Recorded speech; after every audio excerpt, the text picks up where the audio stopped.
The title of the exhibition, Harvesters, is related to this figure that appears in my work, this broom, brush-like avatar.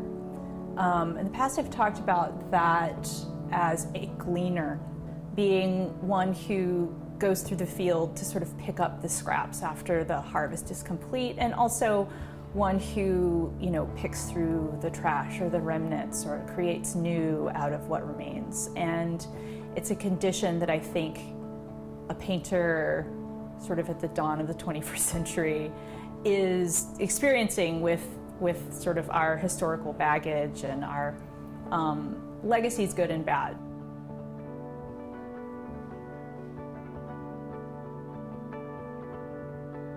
The painting in the show, titled Harvester, is the broom-like figure seated in a field of grain.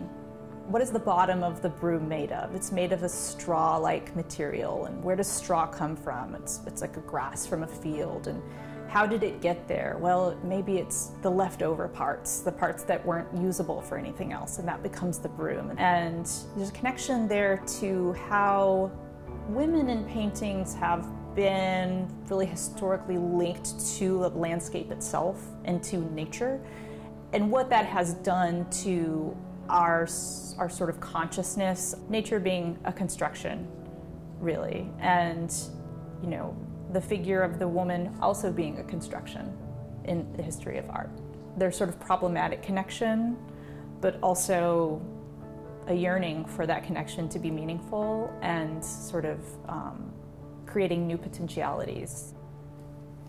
The rodents in my work are really celebratory figures.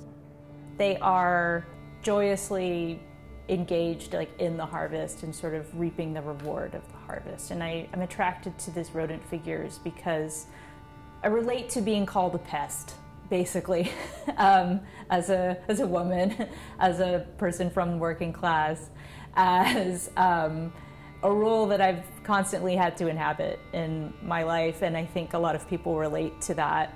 And so this rodent is like a champion to me of almost like a sort of formerly marginalized and frowned upon figure who is luxuriating on the wheat field in the painting called Earthly Delight.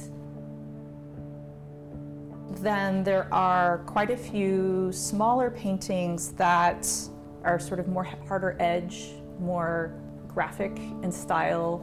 There's a melange of plants that are all painted from fantasy, really, but form a kind of, to me, I think, a sort of beautiful alien, and that's called Transfiguration. The works that are more pattern-oriented, I think, pull the show in a direction that's less narrative and emphasize the surface of the painting. They remind you that these are not stories, that these are paintings. The sketches are from my sketchbooks. I hope that they share a bit more of how I work and what the thinking process is like. I think they reveal a lot.